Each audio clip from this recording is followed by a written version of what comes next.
بسم اللہ الرحمن الرحیم۔ آدم علیہ السلام کو جب جنت سے راندہ درگاہ کیا گیا، جنت سے نکالا گیا، زمین پہ اتارا گیا، تو لکھا یہ ہے کہ آدم علیہ السلام جو وہاں سے چلنے لگے ہیں تو انہوں نے وہاں سے وہ حجر اسود کو اٹھا لیا۔ حجر اسود کو بطور موڑے کے یعنی بیٹھنے کے لیے ایک سیٹ کے طور پہ حجر اسود کو بغل میں لے لیا اور زمین پہ اتار دیے گئے۔ اور دوسری روایت میں آتا ہے کہ جس رات میں آدم علیہ السلام کو آسمان سے زمین پر اتارا گیا تو اس رات میں آدم علیہ السلام بڑے وحشت محسوس کر رہے تھے، بڑے مایوس، اور پوری اس دنیا کی ہو کے عالم میں اکیلے رات کو بیٹھے ہیں اور بڑی ایک مایوسی اور وحشت طاری ہے۔ اسی رات میں اللہ تبارک و تعالیٰ نے جنت کے دو جواہر یعنی ایک حجر اسود اور دوسری مقام ابراہیم، یہ دو پتھر اللہ تبارک و تعالیٰ نے اس رات میں آدم علیہ السلام کے ساتھ اتار دیے۔ جب صبح کی روشنی پھیلی ہے تو آدم علیہ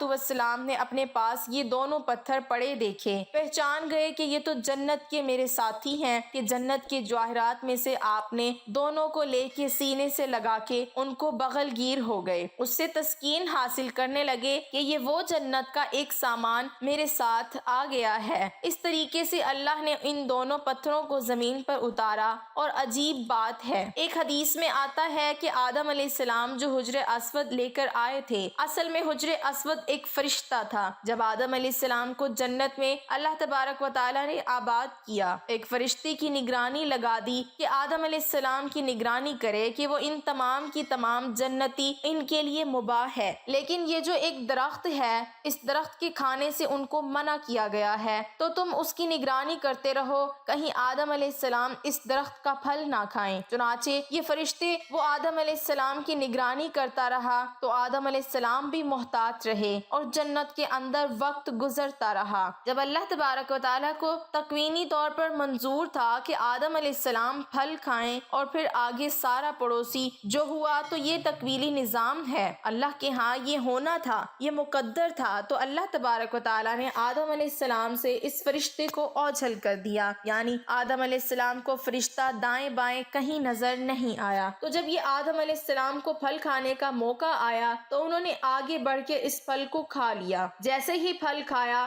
تو اللہ تبارک و تعالیٰ کی ہاں ظاہر ہے کہ ایک خاص قسم کا غضب نازل ہوا کہ یہ تمہیں منع کیا گیا تھا تو کیوں کھایا؟ تو اسی ہیبت اور دبدبے کے عالم میں اللہ تعالیٰ نے اس فرشتے کی طرف دیکھا۔ جب اس ہیبت کے عالم میں اس فرشتے کو دیکھا ہے تو فرشتہ خوف سے پتھر بن گیا اور وہ حجر اسود کی شکل کے اندر قائم ہو گیا۔ اور جس کو آدم علیہ السلام زمین پہ لائے، اس کی تائید ایک دوسری صحیح حدیث یہ ہوتی ہے کہ نبی کریم صلی اللہ علیہ وسلم فرماتے ہیں کہ کل روز قیامت میں جب حجر اسود میدان حشر میں آئے گا تو اس کے دو کان ہوں گے، اس کی دو آنکھیں ہوں گی، اس کی زبان بھی ہوگی، باقاعدہ ہاتھ ہوں گے، گویا کہ پورے ہاتھ پیر کے ساتھ یہ میدان حشر کے اندر پہنچے گا۔ اور ساتھ ہی نبی صلی اللہ علیہ وسلم نے فرمایا کیونکہ حجر اسود اصل میں ایک فرشتہ تھا، وہاں اللہ تعالیٰ دوبارہ اس کو انہیں اعضاء کے ساتھ ظاہر کر دیں گے اور وہاں پہنچ کر پھر دنیا کے اندر ان کو بوسہ کرنے والے جو لوگ ہیں ان کے حق میں گواہیاں دیں گے۔ تو معلوم ہوا کہ یہ حجر اسود ایک فرشتہ ہے کہ دنیا کے اندر جو لوگ ہیں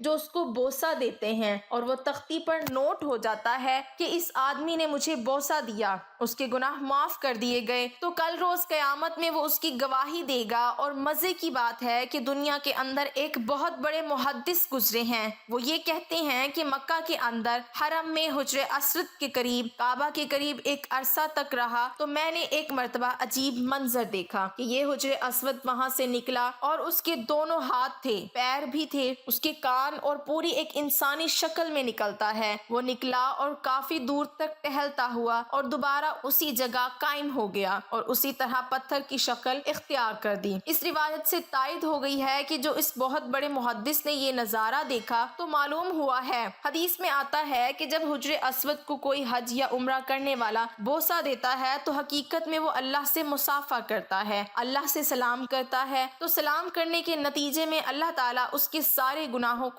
معاف کر دیتے ہیں، جیسے خود دو ایمان والے جب آپس میں ایک دوسرے سے مصافحہ کرتے ہیں۔ حدیث میں آتا ہے کہ ان دونوں کے الگ ہونے سے پہلے، ان کے مسافے الگ ہونے سے پہلے اللہ گناہ معاف کر دیتے ہیں۔ تو وہاں حجر اسود کو مصافحہ گویا کہ اللہ سے مصافحہ ہے، تو اللہ سے مصافحہ اور گناہ معاف نہ ہو، یہ کیسے ہو سکتا ہے؟ اس سے اللہ تعالیٰ گناہوں کو معاف کر دیتے ہیں۔ تو یہ حجر اسود وہ فرشتہ ہے جو ہر بوسہ دینے والے کی تفصیلات کو نوٹ کر لیتا ہے۔ تو اللہ سے دعا ہے کہ اللہ تعالیٰ ہمیں حجر اسود کا سلام اور اس کا بوسہ لینے کی سعادت نصیب فرمائے۔ لیکن اس میں شریعت کا مسئلہ لکھا ہے کہ اس کے لیے آپ کسی دوسرے کو تکلیف دے کر اس کا بوسہ نہ لیں۔ تکلیف دے کر بوسہ لیں گے تو ظاہر ہے بوسہ لینا ایک مستحب عمل ہے، لیکن تکلیف دینا حرام ہے۔ حرام کام کر کے ایک مستحب حاصل کریں گے، اللہ تبارک و تعالیٰ کے آگے اس کی کوئی قیمت نہیں۔ اگر نہیں موقع تو دور سے استلال کر لے، استلام کر کے چوم لے تو آپ کو وہی اجر ملے گا کہ جو کہ بوسہ دینے کے موقع پر ملتا ہے۔ اللہ سے دعا ہے کہ اللہ تعالیٰ اس پر عمل کرنے کی توفیق عطا فرمائے، آمین۔